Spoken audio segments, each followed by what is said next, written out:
2026년 8월 29일 매일 성경입니다. 오늘 본문은 이사야 37장 21절부터 38절까지 말씀입니다. 먼저 본문 말씀을 함께 읽겠습니다. 아모스의 아들 이사야가 사람을 보내어 히스기야에게 이르되 이스라엘의 하나님 여호와께서 말씀하시되 네가 아수르의 사네립 왕의 일로 내게 기도하였도다 하시고 여호와께서 그에 대하여 이같이 이르시되 처녀 딸 시온이 너를 멸시하며 조소하였고 딸 예루살렘이 너를 향하여 머리를 흔들었느니라. 네가 회방하며 능욕한 것은 누구에게냐? 네가 소리를 높이며 눈을 높이 들어 향한 것은 누구에게냐? 곧 이스라엘의 거룩하신 이에게니라. 네가 네 종을 통해서 주를 회방하여 이르기를 내가 나의 허다한 병거를 거느리고 산들의 꼭대기에 올라가며 레바논의 깊은 곳에 이르렀으니 높은 백향목과 아름다운 향나무를 베고 또 그 제일 높은 곳에 들어가 살진 땅의 수풀에 이를 것이며 내가 우물을 파서 물을 마셨으니 내 발바닥으로 애굽의 모든 하수를 말리리라 하였도다. 네가 어찌하여 듣지 못하였느냐? 이 일들은 내가 태초부터 행한 바요 상고부터 정한 바로서 이제 내가 이루어 네가 견고한 성읍들을 헐어 돌무더기가 되게 하였노라. 그러므로 그 주민들이 힘이 약하여 놀라며 수치를 당하여 들의 풀같이 푸른 나물같이 지붕의 풀같이 자라지 못한 곡초같이 되었느니라. 내 거처와 내 출입과 네가 나를 거슬러 분노함을 내가 아노라. 네가 나를 거슬러 분노함과 내 오만함이 내 귀에 들렸으므로 내가 갈고리로 네 코를 꿰며 재갈을 네 입에 물려 너를 오던 길로 돌아가게 하리라 하셨나이다. 왕이여 이것이 왕에게 징조가 되리니 올해는 스스로 난 것을 먹을 것이요 둘째 해에는 또 거기에서 난 것을 먹을 것이요 셋째 해에는 심고 거두며 포도나무를 심고 그 열매를 먹을 것이니이다. 유다 족속 중에 피하여 남은 자는 다시 아래로 뿌리를 받고 위로 열매를 맺으리니 이는 남은 자가 예루살렘에서 나오며 피하는 자가 시온 산에서 나올 것임이라. 만군의 여호와의 열심이 이를 이루시리이다. 그러므로 여호와께서 아수르 왕에 대하여 이같이 이르시되 그가 이 성에 이르지 못하며 화살 하나도 이리로 쏘지 못하며 방패를 가지고 성에 가까이 오지도 못하며 흉벽을 쌓고 치지도 못할 것이요 그가 오던 길 곧 그 길로 돌아가고 이 성에 이르지 못하리라. 나 여호와의 말이니라. 대저 내가 나를 위하며 내 종 다윗을 위하여 이 성을 보호하며 구원하리라 하셨나이다 하니라. 여호와의 사자가 나가서 아수르 진중에서 18만 5천인을 쳤으므로 아침에 일찍이 일어나 본즉 시체뿐이라. 이에 아수르의 사네립 왕이 떠나 돌아가서 니느웨에 거주하더니 자기 신 니스록의 신전에서 경배할 때에 그의 아들 아드람멜렉과 사레셀이 그를 칼로 죽이고 아라랏 땅으로 도망하였으므로 그의 아들 에사라돈이 이어 왕이 되니라. 소설을 읽고 있는데 그 책 속의 등장인물이 갑자기 자지가 이 이야기의 줄거리를 지배하고 있다. 막 이렇게 으스대기 시작한다고 한번 상상해 보세요. 오, 재밌네요. 네, 자기를 통제하고 있는 작다의 패는 전혀 보지 못한 채로 말이죠. 오늘 우리가 깊이 있는 탐구를 해볼 소스는 아주 매력적인 역사적 또 신학적 기록이 담긴 성경 말씀 이사야 37장 21절에서 38절입니다. 네, 맞습니다. 오늘 우리의 목표는 그 거대한 제국에 포위된 작고 약한 나라의 위기 속에서 역사가 실제로 어떻게 움직이는지 그 이면을 파헤쳐보는 겁니다. 방금 말씀하신 비유가 아주 적절한데요. 그 아스로의 왕 사네립은 자기가 펜을 준 그 역사의 작가라고 굳게 믿었거든요. 막 자기가 다 한 줄 알죠. 그렇죠. 하지만 오늘 본문을 보면 그는 그저 작가의 손에 들린 도구에 불과했다는 사실이 아주 명백하게 폭로가 되죠. 그 사내립의 오만함이 이사야 37장 21절부터 아주 적나라하게 나오잖아요. 네. 막 자기가 수많은 나라를 짓밟고 뭐 애굽의 강물도 말려버렸다 이렇게 자랑을 하는데요. 엄청난 허세죠. 근데 사실 솔직히 제가 그 당시 유다 왕 히스기야였다면 그 허세가 그냥 헛소리로 안 들렸을 것 같아요. 왜냐하면 아수르 제국은 그 실제로 눈에 보이는 모든 나라를 다 멸망시키고 있었으니까요. 충분히 공감 가는 두려움입니다. 그 성벽 밖에서 먼지를 일으키는 아수르의 군사력은 진짜 압도적이고 실제적인 공포였으니까요. 그러니까요. 장장 눈앞에 있으니까. 맞아요. 하지만 여기서 하나님이 이사야 선지자를 통해서 사네립에게 던지시는 일침이 사건의 본질을 딱 꿰뚫습니다. 어떤 말씀이시죠? 하나님은 네가 듣지 못하였느냐? 이 모든 일은 내가 태초부터 정한 계획이었다. 이렇게 말씀하십니다. 아, 태초부터요? 네, 즉 산헤립이 강해서 이긴 게 아니라 하나님이 역사의 주관자로서 그를 심판의 도구로 사용하셨을 뿐이라는 겁니다. 아, 그러니까 약간 마치 도끼가 도끼를 휘두르는 사람한테 스스로 막 잘났다고 뽐낼 수 없는 것과 같은 이치죠. 아, 도끼 비유 확 와닿네요. 근데 잠깐만요. 우리가 수천 년이 지난 지금 이렇게 안전한 방에 앉아서 하나님의 절대 주권을 이야기하는 건 쉽지만 그렇죠, 쉽죠? 당장 예루살렘 성벽 밖에는 18만 명이 넘는 그 세계 최강의 아수르 군대가 진을 치고 있단 말이죠. 네, 숨이 막히는 상황이죠. 당장 막 굶어 죽거나 칼에 찔려 죽게 생겼는데 저들은 그저 도구일 뿐이다. 이런 신학적인 선언이 당장 눈앞에 현실을 마주한 사람한테 어떻게 구체적인 위로가 될 수 있나요? 아주 예리한 지적입니다. 사실 주권 선언만으로는 성벽 밖의 적군이 당장 사라지진 않죠. 그렇죠. 현실은 그대로니까. 그래서 하나님은 주권 선언에 이어서 놀라운 약속을 주십니다. 그 아수르 왕이 이 성에 들어오지도 못하고 화살 하나 쏘지 못하고 돌아갈 것이라고 말씀하시죠. 화살 하나도요? 와. 네, 그리고 이사야 37장 32절을 보면 이 말도 안 되는 구원을 성취해내는 원동력이 유다의 군사력이나 히스기야의 능력이 아니라 바로 여호와의 열심이라고 명시합니다. 여호와의 열심이요? 보통 구원을 받으려면 인간이 뭔가 대단한 자격을 갖추거나 엄청난 노력을 해야 한다고 생각하기 마련이잖아요. 그게 바로 사람들이 종교에 대해 흔히 갖는 오해입니다. 여호와의 열심이라는 메커니즘은 구원의 근거를 그 불완전한 인간의 어깨에서 완전히 내려놓고 하나님 자신에게로 옮기는 것을 의미하거든요. 아, 온전히 하나님께로. 맞습니다. 35절에서 하나님이 내가 나를 위하며 내 종 다윗을 위하여 이 성을 보호하며 구원하리라 이렇게 하셨죠? 아, 나를 위하며 다윗을 위하여? 네, 즉 하나님의 이름과 영광 그리고 다윗과 맺으신 언약을 스스로 지켜내시겠다는 그분의 그 불타는 의지가 기적을 만들어내는 겁니다. 와, 그렇군요. 구원이 인간의 무능함에 달려있지 않다는 것, 이것이 절망 속에 있는 사람에게 줄 수 있는 가장 강력한 위로인 거죠. 그러니까 인간의 자원이 거의 0%일 때 개입하시는 하나님의 의지, 그렇다면 이 거대한 약속이 현실 역사 속에서 실제로 어떻게 실행되었는지 봐야겠네요. 네, 아주 극적으로 나타나죠. 그 이사야 37장 36절을 보면 이스라엘 군대는 칼 한 번 휘두르지 않잖아요. 맞아요. 아무것도 안 했죠. 여호와의 사자가 단 하룻밤새 아수르 진영에서 무려 18만 5천 명을 쳐버립니다. 아침에 일어나 보니까 전부 시체가 되어버린 겁니다. 네, 상상하기조차 힘든 규모죠. 물리적인 규모만 상상해봐도 와, 정말 소름 돋는 소리 없는 승리네요. 맞습니다. 그리고 이 사건은 엄청난 그 지정학적 아이러니를 남기는데요. 여기서 끝이 아니거든요. 또 있나요? 네, 18만 대군을 잃고 비참하게 도망친 그 사네립의 최후를 성경이 굳이 38절에 기록해 두었습니다. 그 무시무시했던 정복자가 어떻게 죽는지 아시나요? 알죠. 자기가 가장 굳게 믿고 숭배하던 우상 니스록의 신전 안에서 죽잖아요. 네, 맞습니다. 그것도 막 남도 아니고 자기 친아들들의 칼에 암살당하잖아요. 자기를 가장 안전하게 지켜줄 거라고 믿었던 자기 신의 안방에서 죽다니요. 정확합니다. 이것은 그 거짓 우상의 철저한 무능함을 폭로하는 사건이죠. 진짜 아이러니네요. 네, 세상에서 가장 강해 보였던 제국의 왕조차 자기가 만든 우상 앞에서는 생명 하나 부지런할 수 없었습니다. 반면에 아무런 군사적 희망이 없었던 히스기야는 하나님을 향한 춤된 기도를 통해서 완벽한 구원을 얻어냈죠.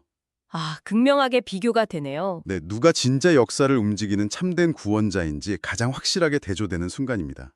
오늘 이사야 37장 21절에서 38절을 깊이 탐구해 보면서 정말 많은 생각을 하게 되네요. 마치기 전에 여러분이 스스로 생각해 보실 만한 아주 흥미로운 사실 하나를 던져드리겠습니다. 어떤 거죠? 그 고대 아수르의 실제 역사 기록물 중에 테일러 프리즘이라는 유물이 있는데요.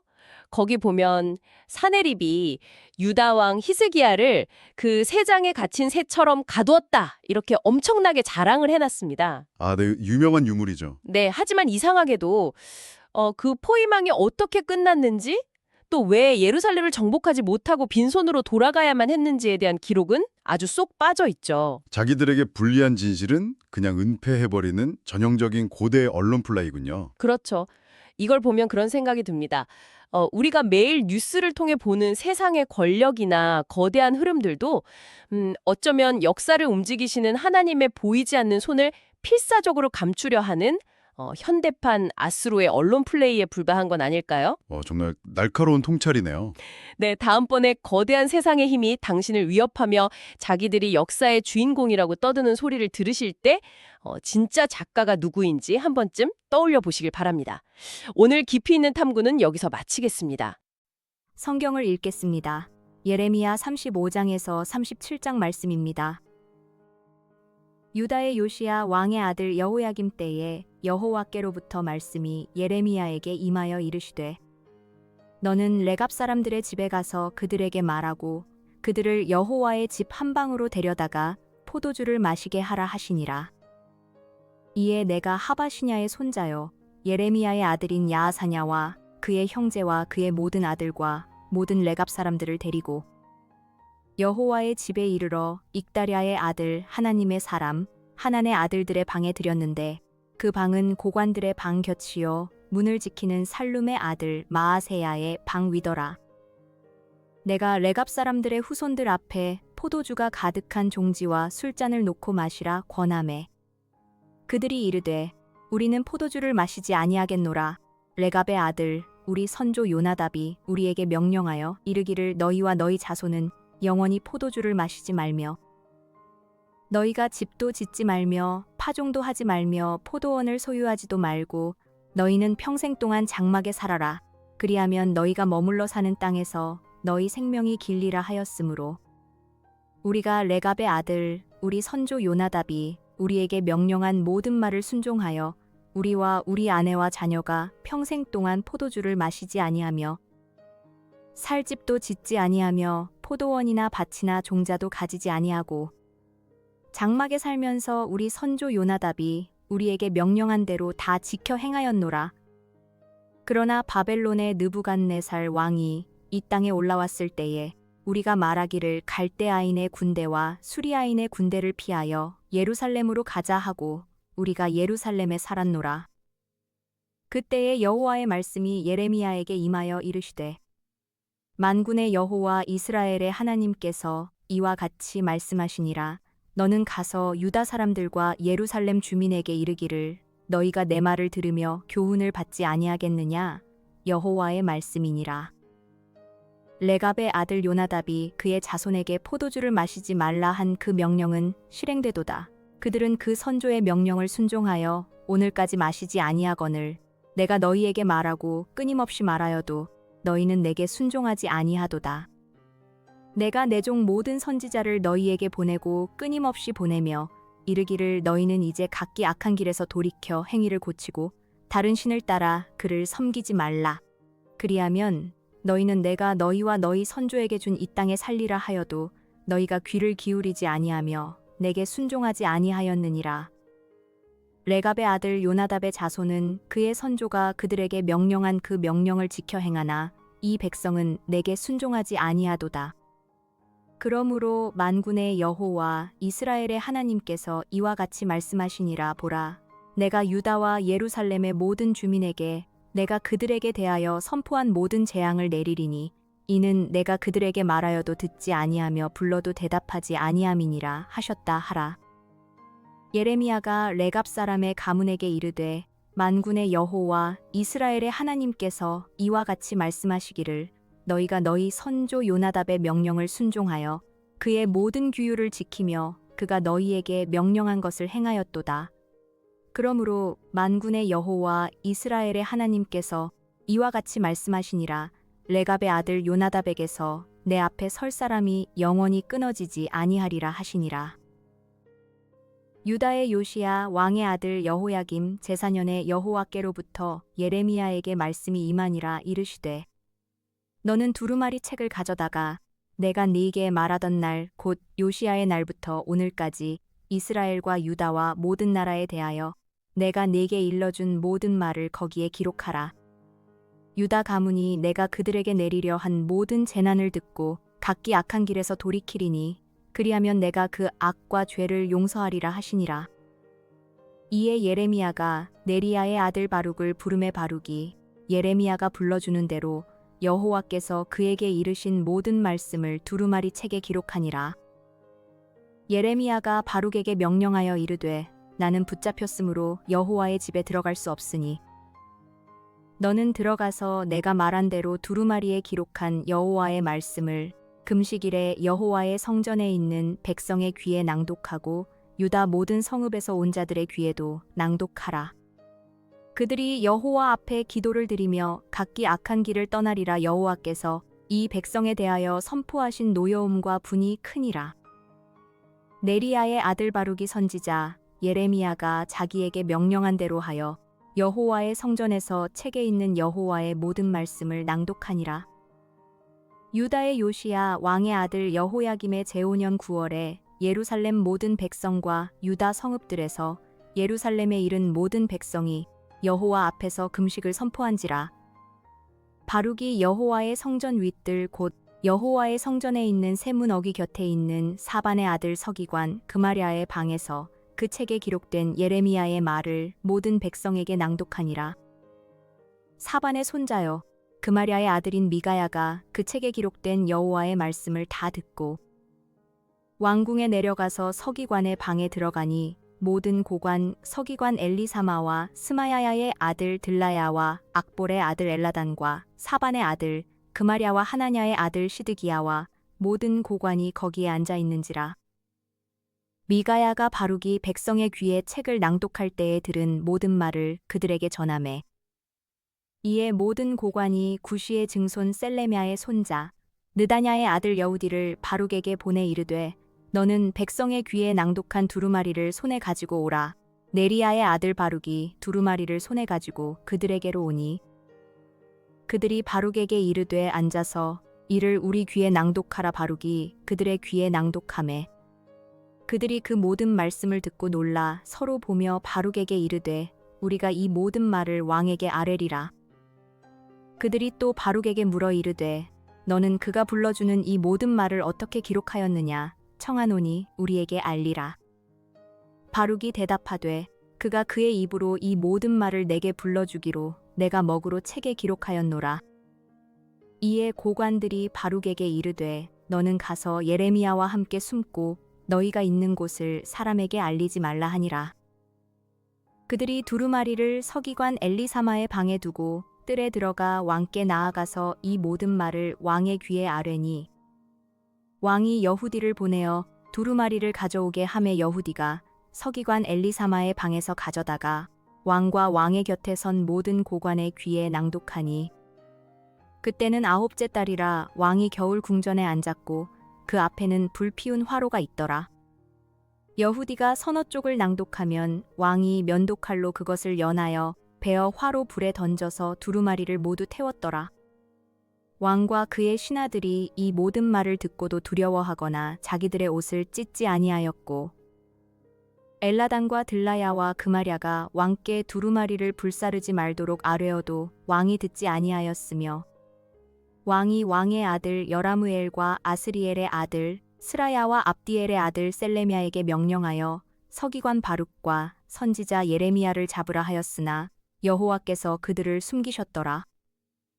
왕이 두루마리와 바룩이 예레미야의 입을 통해 기록한 말씀을 불사른 후에 여호와의 말씀이 예레미야에게 임하니라. 이르시되 너는 다시 다른 두루마리를 가지고 유다의 여호야김 왕이 불사른 첫 두루마리의 모든 말을 기록하고 또 유다의 여호야김 왕에 대하여 이와 같이 말하기를 여호와의 말씀에 네가 이 두루마리를 불사르며 말하기를 네가 어찌하여 바벨론의 왕이 반드시 와서 이 땅을 멸하고 사람과 짐승을 이 땅에서 없어지게 하리라 하는 말을 이 두루마리에 기록하였느냐 하도다.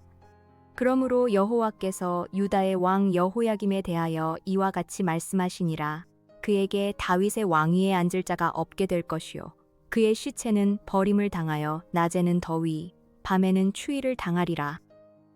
또 내가 그와 그의 자손과 신하들을 그들의 죄악으로 말미암아 벌할 것이라. 내가 일찍이 그들과 예루살렘 주민과 유다 사람에게 그 모든 재난을 내리리라 선포하였으나 그들이 듣지 아니하였느니라. 이에 예레미야가 다른 두루마리를 가져다가 네리야의 아들 서기관 바룩에게 주매 그가 유다의 여호야김 왕이 불사른 책의 모든 말을 예레미야가 전하는 대로 기록하고 그 외에도 그 같은 말을 많이 더 하였더라. 요시야의 아들 시드기야가 여호야김의 아들 고니야의 뒤를 이어 왕이 되었으니 이는 바벨론의 느부갓네살 왕이 그를 유다 땅의 왕으로 삼음이었더라. 그와 그의 신하와 그의 땅 백성이 여호와께서 선지자 예레미야에게 하신 말씀을 듣지 아니하니라.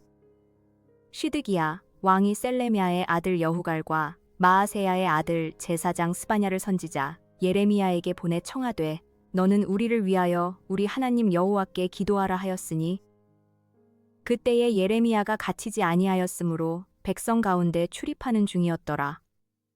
바로의 군대가 애굽에서 나옴에 예루살렘을 에워쌌던 갈대아인이 그 소문을 듣고 예루살렘에서 떠났더라. 여호와의 말씀이 선지자 예레미야에게 임하여 이르시되 이스라엘의 하나님 여호와께서 이와 같이 말씀하시니라. 너희를 보내어 내게 구하게 한 유다의 왕에게 아뢰라. 너희를 도우려고 나왔던 바로의 군대는 자기 땅 애굽으로 돌아가겠고 갈대아인이 다시 와서 이 성을 쳐서 빼앗아 불사르리라. 여호와께서 이와 같이 말씀하시니라. 너희는 스스로 속여 말하기를 갈대아인이 반드시 우리를 떠나리라 하지 말라. 그들이 떠나지 아니하리라. 가령 너희가 너희를 치는 갈대아인의 온 군대를 쳐서 그 중에 부상자만 남긴다 할지라도 그들이 각기 장막에서 일어나 이 성을 불사르리라. 갈대아인의 군대가 바로의 군대를 두려워하여 예루살렘에서 떠나매 예레미야가 베냐민 땅에서 백성 가운데 분깃을 받으려고 예루살렘을 떠나 그리로 가려 하여 베냐민 문에 이른즉 하나냐의 손자요 셀레미야의 아들인 이리야라 이름하는 문지기의 우두머리가 선지자 예레미야를 붙잡아 이르되 네가 갈대아인에게 항복하려 하는도다. 예레미야가 이르되 거짓이다. 나는 갈대아인에게 항복하려 하지 아니하노라. 이리야가 듣지 아니하고 예레미야를 잡아 고관들에게로 끌어가매 고관들이 노여워하여 예레미야를 때려서 서기관 요나단의 집에 가두었으니 이는 그들이 이 집을 옥으로 삼았음이더라. 예레미야가 뚜껑 씌운 웅덩이에 들어간 지 여러 날 만에 시드기야 왕이 사람을 보내어 그를 이끌어내고 왕궁에서 그에게 비밀이 물어 이르되 여호와께로부터 받은 말씀이 있느냐? 예레미야가 대답하되 있나이다. 또 이르되 왕이 바벨론의 왕의 손에 넘겨지리이다. 예레미야가 다시 시드기야 왕에게 이르되 내가 왕에게나 왕의 신하에게나 이 백성에게 무슨 죄를 범하였기에 나를 옥에 가두었나이까? 바벨론의 왕이 와서 왕과 이 땅을 치지 아니하리라고 예언한 왕의 선지자들이 이제 어디 있나이까? 내 주 왕이여 이제 청하건대 내게 들으시며 나의 탄원을 받으사 나를 서기관 요나단의 집으로 돌려보내지 마옵소서. 내가 거기에서 죽을까 두려워하나이다. 이에 시드기야 왕이 명령하여 예레미야를 감옥들에 두고 떡 만드는 자의 거리에서 매일 떡 한 개씩 그에게 주게 하매 성중에 떡이 떨어질 때까지 이르니라. 예레미야가 감옥들에 머무니라. 오늘의 뉴스를 듣고 함께 기도하겠습니다. 10월부터 임대인이 전세 보증금을 받을 수 없게 된다는 내용의 온라인 영상이 확산하면서 주택 임대차 시장의 불안이 커지고 있습니다. 정부가 전세금을 관리한다는 주장은 전월세 안심신탁과 관련된 내용으로 알려졌으며 임대인과 임차인 모두 제도의 실제 내용을 확인할 필요가 커지고 있습니다. 빠르면 다음 달 말 발표될 추가 신규 택지에 7만 3천 가구가 들어설 예정인 가운데 서울과 가까운 경기권 그린벨트 지역들이 후보지로 거론되고 있습니다. 서울은 신규 택지에 포함되지 않을 가능성이 제기되면서 주택 공급 확대와 개발 대상 지역에 대한 관심이 함께 높아지고 있습니다. 앞으로 공장에서 사용하는 산업용 전기요금이 지역에 따라 달라지는 방안이 추진되며 수도권에 집중된 전력 수요를 분산하는 것이 주요 배경으로 제시됐습니다. 호남 지역의 요금은 최대 10% 낮아질 수 있지만 지역별 차등 요금이 새로운 갈등을 낳을 수 있다는 우려도 나오고 있습니다. 캐나다 서스케처원주는 미국산 와인과 맥주, 증류주 등 주류 제품에 오는 9월 8일부터 50%의 관세를 부과하겠다고 발표했습니다. 이번 조치는 미국이 캐나다산 제품에 새 관세를 부과한 뒤 캐나다 연방정부가 추진하는 보복기조에 주정부도 동참한 것입니다. 김용만 의원은 현역 국회의원이자 독립유공자 후손으로서 독립유공자 예우법 개정안 등 역사 인식 확립을 위한 입법 활동에 힘쓰겠다고 밝혔습니다. 김 의원은 2024년 제22대 총선을 통해 국회에 입성했으며 독립유공자에 대한 예우와 모욕 방지를 위한 법안 처리를 주요 과제로 제시했습니다. 오늘의 선교 소식으로는 파키스탄의 마크라니족을 소개합니다. 마크라니족은 파키스탄 발루치스탄과 인도에 뿌리를 둔 약 7만 9천 명 규모의 공동체로 우르두어를 사용하며 농업과 공동체 의회를 중심으로 살아갑니다. 함께 기도합시다. 전세 제도와 관련한 잘못된 정보로 불안해하는 임대인과 임차인들이 정확한 내용을 알게 하시고 주거 안정을 지키는 제도가 마련되게 하소서. 주택 공급을 위해 그린벨트가 개발될 때 자연과 주민의 삶이 함께 보존되게 하시고 필요한 집을 마련하는 지혜로운 결정이 이루어지게 하소서. 지역별 산업용 전기요금 조정이 지역 간 갈등을 키우지 않게 하시고 에너지 수요를 분산하면서도 공정하고 지속 가능한 길을 찾게 하소서. 캐나다와 미국의 관세 갈등이 더 큰 무역 분쟁으로 번지지 않게 하시고 양국이 서로를 존중하며 협상으로 해법을 찾게 하소서. 파키스탄의 마크라니족 가운데 성경을 읽는 가정들이 일어나게 하시고 현지 신자와 사역자들이 보호받으며 복음의 길이 열리게 하소서. 나라와 민족, 열방, 선교지와 섬기는 교회를 위해 기도합시다.